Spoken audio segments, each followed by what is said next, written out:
কি, তুমি আমাকে এখানে এনেছো কেন? এসেছো যখন দেখতেই পাবে। কেন এসেছো এখানে? তারপর দিয়াকে আমার কেবিনের সামনে নিয়ে আসলো। নাও, এবার নিজের চোখেই দেখে নাও। তারপর দিয়া যেই সামনে তাকালো আমার কাছে আসলো। তুই ওকে আনতে গেছিলি? ওর এই অবস্থা কিভাবে হলো? আগে বলো তুমি খুশি হয়েছো কিনা। তুমি যেটা চেয়েছিলে সেটাই তো হলো। তুমি এইভাবে বলছো কেন? তো কিভাবে বলবো? তোমার এই মিথ্যে কাহিনীটার জন্য রাইসা আপু আজ ভাইয়ের সাথে এমনটা করলো। তুমি একটা ছেলেকে এভাবে ফাঁসাবে? কি করেছি আমি? আর তুমি এসব কি বলছো? তুমি কি মনে করো আমরা কিছু জানি না? ভাইয়া সব বলেছে আমাদের, তুমি ওর সাথে কি করেছো। ও, তার মানে ও সব বলে দিয়েছে? এখন বলো এসব করে তোমার কি লাভ? সরি, আমি বুঝতে পারিনি এত দূর চলে যাবে এইটা। সত্যি করে একটা কথা বলো, ওই দিন রাতে কি আমার ভাইয়া তোমার সাথে কিছু করেছে? না, ওই দিন সারা রাত ও অজ্ঞান ছিল। আমি শুধু ওর সাথে ছবিগুলো তুলেছিলাম, এই ছাড়া আর কিছুই না। শুধু ওর জীবন থেকে রাইসাকে তাড়ানোর জন্য এমনটা করলাম।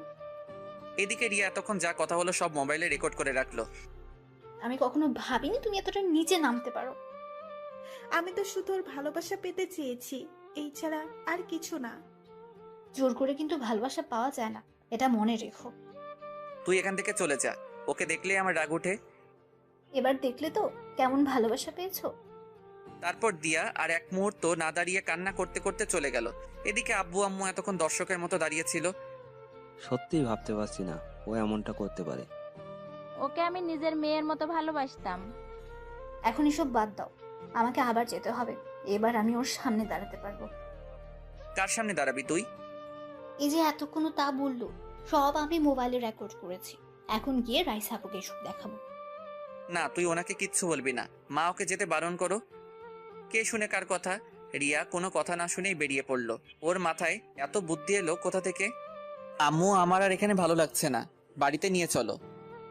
নিয়ে যাব বাবা, তোর আব্বু ডাক্তারের সাথে কথা বলতে গেছে। একটু পরেই আব্বু আসলো। ও তো বাড়িতে যেতে চাইছে, ডাক্তার কি বলল? আমরা চাইলে নিয়ে যেতে পারি। সত্যি বলছো? আমাকে তাড়াতাড়ি বাড়িতে নিয়ে চলো। তারপর আব্বু আম্মুর সাথে বাড়িতে চলে আসলাম। রিয়া থানাতে আসলো, এসে রাইসাকে খুঁজতে লাগলো। একজন পুলিশকে জিজ্ঞাসা করতেই বলল উনি নাকি বাহিরে গেছেন। রাইসার জন্য অপেক্ষা করতে লাগলো। একটু পরে উনি চলে আসলেন। এ কি, তুমি এখানে? আসতে চাইনি কিন্তু আসতে হলো। কেন এসেছো? তোমার চরিত্রহীন ভাইয়ের জন্য সুপারিশ করতে? আমি এসেছি সত্যিটা জানাতে। সত্যিটা কি আমি নিজের চোখে দেখেছি। তোমার কোনো কথায় আমি তোমার ভাইকে মেনে নেব না। কখনো কখনো নিজের চোখে দেখাও ভুল হয়। আর কি বললেন, আপনি ওকে মেনে নেবেন না? এভাবে হাসছো কেন? এখন যেতে পারো তুমি। যাব, তার আগে এটা প্রমাণ করে চাই আমার ভাই আপনাকে ঠকায়নি। আচ্ছা দেখি কি প্রমাণ করবে, তবে কোনো লাভ হবে না। তারপর রিয়া রেকর্ডিংটা রাইসাকে পুরোটা শোনালো। পুরোটা শোনার পর রাইসার মুখ দিয়ে কোনো কথা বের হচ্ছে না। কি এবার বুঝলেন তো, ও এইসব করেছে শুধু আপনাদের সম্পর্কটা নষ্ট করার জন্য। কিছু বলছে না, চুপচাপ দাঁড়িয়ে আছে। মুখ দিয়ে কথা বের হচ্ছে না, বের হবেই বা কি করে? আমি এখানে এসেছি শুধু এই কারণে, কারো হয়ে সুপারিশ করতে আসেনি। আমার ভাইকে কারো চোখে খারাপ হয়ে থাকতে দেব না, এই জন্য এসেছি। ভালো থাকবেন। আর হ্যাঁ, আজকে যেটা করলেন এটা একদম ঠিক করলেন না।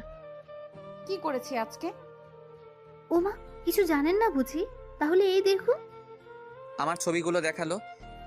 এত মারার কি খুব দরকার ছিল? এবার রাইসার আর থাকতে পারলো না, কান্না করে দিল। বিশ্বাস করো আমি এত মারতে বলিনি, আমি তো শুধু ওকে। থাক, আর বলতে হবে না। ভালো থাকবেন। আর হ্যাঁ, ভাইয়ার আশেপাশে যাতে আর আপনাকে না দেখি, এটা মনে রাখবেন। এই বলে রিয়া চলে আসলো। আমার কথাটা শোনো।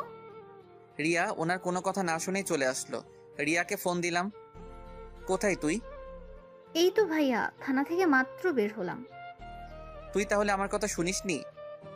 কেন শুনবো? সোজা বাসায় আসবি। তুই কি বাড়িতে চলে এসেছিস? চলে আয়। ওকে, আমি এক্ষুনি আসছি। এদিকে রাইসা বসে বসে কান্না করছে। কিভাবে আমি এতটা ভুল করলাম? আমার তো এটা প্রথমে বোঝা উচিত ছিল, কেন বুঝলাম না? তবে কি ওকে আমি সত্যিই ভালোবাসিনি? না, আমি সত্যিই ভালোবেসেছি ওকে, আর এখনো বাসি। তারপর রাইসা ওই পুলিশকে ডাক দিল যাকে বলেছিল আমাকে মারার জন্য। ম্যাম, ডেকেছেন আমায়? তখন কি বলেছিলাম আমি? তোকে এত মারার পারমিশন দিয়েছিলাম? আসলে ম্যাম, আমাকে দেখে ও শুধু হাসছিল, তাই রাগ উঠে গিয়েছিল। তুই আমাকে বলতে পারতি, আমি দেখতাম। নেক্সট আর এমন হবে না। এক্ষুনি আমার সামনে থেকে চলে যা। তারপর পুলিশটা চলে গেল। রাইসা ভাবতে লাগলো, ওর দোষ দিয়ে কি লাভ? ভুলটা তো আমারই ছিল। কি করব এখন? না, যে করেই সব আবার আগের মতো করতে হবে। তার আগে একটু ওই দিয়াকে দেখি। এই বলে রাইসা পুলিশ পাঠিয়ে দিয়াকে ধরে আনলো। তারপর